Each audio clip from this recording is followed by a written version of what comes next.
রাধে রাধে বন্ধুরা, কেমন আছো তোমরা সবাই? আই হোপ সবাই খুব ভালো আছো। আর আমিও খুব ভালো আছি।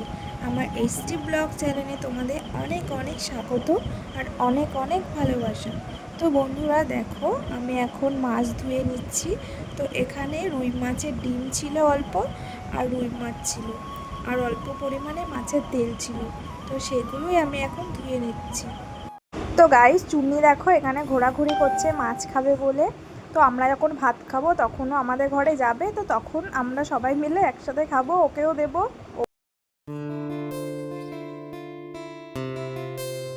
তো বন্ধুরা দেখো, আমার মাছটা প্রায় ধোয়া হয়ে গেছে। এবারে আমি মাছের তেলটাকে ধুয়ে নেব। তো মাছের তেলটা না তো একটুখানি ছিল, তো ধোয়ার পরে আরও একটুখানি হয়ে গেছে। তো তারপরে দেখো জায়গাটা ধুয়ে দিলাম। আর এইদিকে মাছ ধোয়ার পরে আমি ভাতটা বসিয়ে দিয়েছি।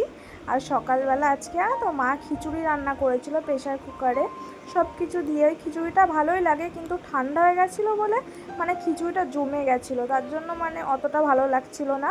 আর এইদিকে দেখো মাছের তরকারি রাখবো বলে আলু আর কচু ভালো করে ধুয়ে আমি সেদ্ধ বসিয়ে দিয়েছি।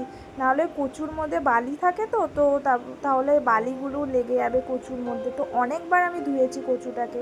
আর এদিকে দেখো পটল আর লঙ্কা মা কালকে বাড়িতে সবজিওয়ালা এসেছিলো, তো রেখেছিল, তো রান্নাঘরেই ছিল আর ফ্রিজে রাখা হয়নি। তো আমি দেখো সেই ফ্রিজে রেখে দিলাম, যেটুকু লাগবে ওইটুকু রেখে দিয়ে আসলাম। আর যেটুকু ছিল ওইটুকু ফ্রিজে রেখে দিলাম। তো তারপরে মনে পড়ে গেল যে মায়ের জন্য কই মাছ ছিল দুটো, তো কই মাছগুলো বার করতে হবে। তো সেই কই মাছের বক্সটাই বার করে নিলাম। তো ওটাকে আবার ঠান্ডা করতে হবে, নাহলে তো মাছগুলো বরফ হয়ে গেছে। তারপরে আবার দেখছি যে এখানে সকালবেলা মটরে জল ভরা হয়েছিল, সেই জলগুলো ফ্রিজে রাখা হয়নি, তো সেই জলটাই ফ্রিজে রেখে দিলাম। কারণ এখন গরমকাল, দেখবে মানে ঘরে জল রেখে দিলে না সেই জলটা গরম হয়ে যায়, খেতে ভালো লাগে না। তো ফ্রিজে জলটা থাকলে মানে বেশি ঠান্ডা না, হালকা ঠান্ডা, মানে ওটা ভালো লাগে। আবার জলের সাথে মিশিয়ে দিয়ে খেতে ওটাও ভালো লাগে, কিন্তু বেশি ঠান্ডা আমি আবার খেতে পারি না। তো এইদিকে দেখো জলটা রেখে দিয়ে তারপরে আবার চলে আসলাম রান্নাঘরে। তারপরে দেখছি যে চলো, আমাদের গাছে তো অনেক আম হয়েছে, তো অনেক সুন্দর লাগছে গাছটাকে, জানো তো। তো আমার বন্ধুদেরকে একটু শেয়ার করি, তো তার জন্য তোমাদেরকে একটু দেখিয়ে দিলাম। তো তারপরে দেখো পটলগুলো আমি ছাড়িয়ে নিচ্ছি। তো পটল ভাজবো আর মাছের ঝোল করব। মা বলল আজকে দেরি হয়ে গেছে, তো গরমে বেশি কিছু রাঁধতে হবে না, মাছের ঝোল কর আর পটলগুলো ভাজ। মা তো দেখেনি তেল এনেছে, তো আমি ওই তেলটাও করব। তো এদিকে দেখো কচু আলুটা সেদ্ধ হয়ে গেছে, তো গরম তো এর জন্য তো ছাড়াতে পারবো না, তো তার জন্য আমি কলে নিয়ে চলে এসেছি। তো কচু আলুটাকে ভালো করে মানে দুবার জল দিয়ে ধুয়ে নেব। তো বালি যেইটুকু থাকবে বালিটুকু চলে যাবে, আবার ঠান্ডাও হয়ে যাবে, যাতে আমি ছাড়িয়ে নিতে পারি। তো দেখো সেটাই আমি ধুয়ে নিচ্ছি এখন। তো আমার ধোয়া হয়ে গেছে। তো তারপরে দেখছি ভাতটা আমার হয়ে এসছে।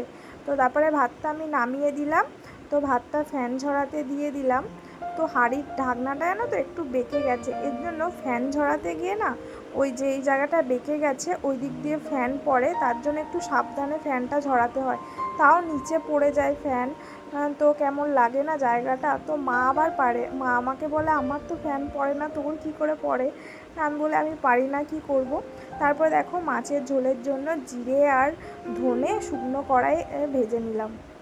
তো তারপরে দেখো মাছ ভাজবো বলে, সরি মাছ না, পটল ভাজবো বলে তেল দিয়ে দিলাম।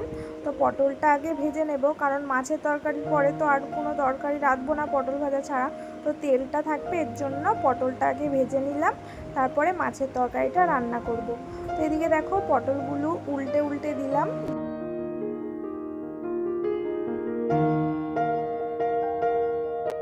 আর এইদিকে দেখো কচু আলুটা সেদ্ধ হয়ে গেছে। তো কচুটা একটু বেশি সেদ্ধ হয়ে গেছিলো, জানো তো, মানে এক একটা বেশি সেদ্ধ হয়ে গেছিলো, আবার এক একটা মানে একটু শক্ত শক্তই ছিল। কিন্তু একটা সিটি মারলে মনে হয় যে ভালো হতো, আমি দুটো সিটি মেরেছি। তো আলুগুলো সেদ্ধ হয়নি, আলুগুলো আমাকে বটি করে ছাড়িয়ে নিতে হবে, নাহলে হাতে করে ছাড়ানো যাচ্ছে না। আমি যদি জোর করে ছাড়াই না তো নখে লাগবে, এর জন্য কচুগুলো ছাড়িয়ে নিই, তারপরে আলুগুলো বটিতে ছাড়িয়ে নেব।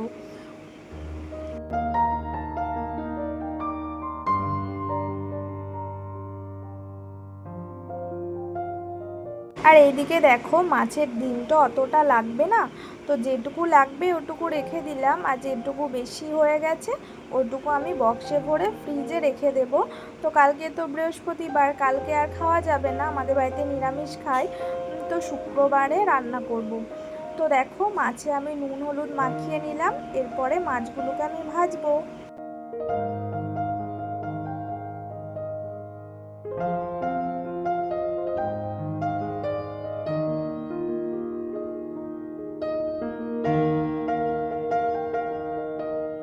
পটলটা আমার ভাজা হয়েই গেছে, তো পটলটা আমি এখন তুলে নিচ্ছি। আর পটল ভাজলে জানো তো তেলটা দেখো কেমন কালো হয়ে গেছে, তো কি আর করা যাবে, তেলটা তো আর ফেলা যাবে না। তো দেখো ওই তেলের মধ্যে মাছ ভেজে নিলাম, তো মাছগুলো দিয়ে দিয়েছি। তো এক পিঠ হয়ে গেছে, তো আর এক পিঠ আমি উল্টে উল্টে দিচ্ছি। তো গাইস দেখো মাছটা আমার ভাজা হয়ে গেছে। আজকে জানো তো বেশিরভাগ পেটি নিয়ে এসেছিলো, আর লেজ ছিল একটা, আর একটা তো কই মাছ ছিল, ওটা মায়ের জন্য। তো মাছগুলো দেখো আমি ভেজে নিয়েছি, আর এদিকে তারপরে আলুগুলো আমি ছাড়িয়ে নিচ্ছি। তো বন্ধুরা মাছ ভাজাটা আমার হয়ে গেছে, এবার আমি মাছের ডিমটাকে ভেজে নেব। তো মাছের ডিমটা আমি কড়াইয়ে দিয়ে দিলাম। তো এরপরে দেখো আমি আলু কেটে নিচ্ছি, বললাম না আলুগুলো হাতে করে ছাড়ানো যাচ্ছে না, তো দেখো বটি করেই সে কাটতে হয়েছে, তো বটি করে আমি কেটে নিচ্ছি। আর এইদিকে ডিমগুলো এক পিঠ হয়ে গেছে, আর এক পিঠ আমি ভেজে নিলাম উল্টে। তো অনেকজনের ডিম দেখেছি পেঁয়াজ লঙ্কা দিয়ে করে, মানে আমাদের বাড়িতেও করা হয়, কিন্তু আমাদের বাড়িতে বেশি এরকম শুধুই করা হয়, কারণ আমরা তরকারিতে দিই, তো এরকম শুধুই করি। আর আমাদের বাড়িতে মা পেঁয়াজ রসুনটা অতটা পছন্দ করে না, এর জন্য মানে শুধুই ডিমটা ভাজি। তো দেখো ডিমটা আমার ভাজা হয়ে গেছে, এবার মানে পিস পিস করে কেটে নেব। তো বন্ধুরা তোমরা দেখতে পাচ্ছ মাছের ডিমটা পুরোটা ভাজা হয়নি, মানে 90% ভাজা হয়েছে, 10% বাকি আছে। তো ওটা যখন আমি ঝোলের মধ্যে দিয়ে দেবো তো তখন ওটা সেদ্ধ হয়ে যাবে।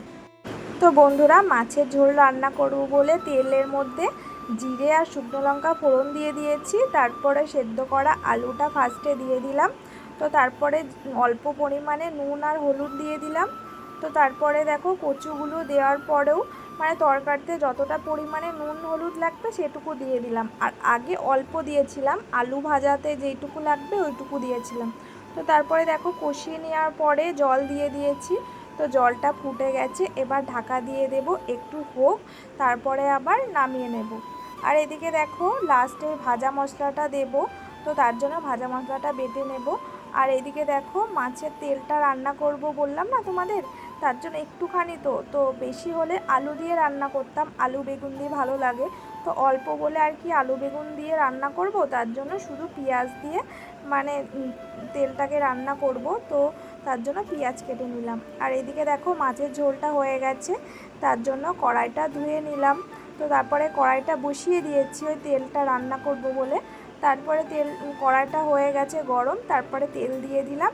তো তেলের মধ্যে কিছু ফোড়ন দিইনি, তো পেঁয়াজটা আর কাঁচা লঙ্কা কটা চিড়ে দিয়েছি, তো এটা দিয়ে দিয়েছি। তো একটু ভাজা ভাজা হবে, তারপরে মাছের তেলটাকে দিয়ে দেব। আর এই মাছের তেলটা না আমাদের বাড়িতে খুব ভালো খায়। দেখো এদিকে আমার সব রান্না হয়ে গেছে, এটা হচ্ছে মাছের তেল, পটল ভাজা, আর মাম্মামের জন্য দুটো ডিম ভাজা রেখে দিয়েছি, ও তো ঝাল খায় না, আর মাছের ঝোল রান্না হয়েছে। আর এদিকে দেখো আমি উনুনটাকে লেপে নিচ্ছি। তো রান্না করার পরে আমি প্রত্যেকদিন উনুনটাকে লেপেই রাখি, তো উনুনটা লেপে রাখার পরে আবার ঘরটাকে মুছতে হবে। তো ঘরটা সকালে মারা খেয়েছিল, রান্নাঘরটা মোছা হয়ে গেছে, তো আমি বারান্দাটা রান্না করেছি, এর জন্য শুধু বারান্দাটা আমি মুছে নিলাম।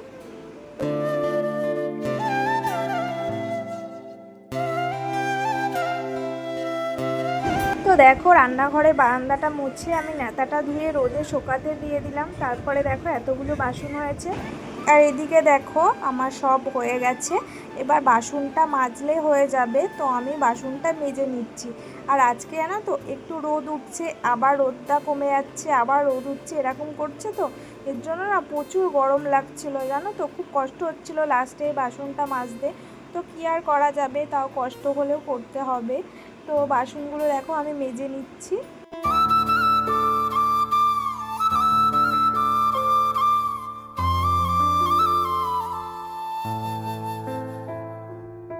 আর এদিকে দেখো মাম্মামি মাস্কটা পরে লস্যি খাচ্ছে, ওর পাপা নিয়ে এসছে লস্যি। আর এদিকে দেখো সকালবেলা জামা কাপড় কেচে দিয়েছিলাম, জানি যে বৃষ্টি পড়ছে, যদি বৃষ্টি পড়ার জন্য সকালে কেচে দিয়েছি।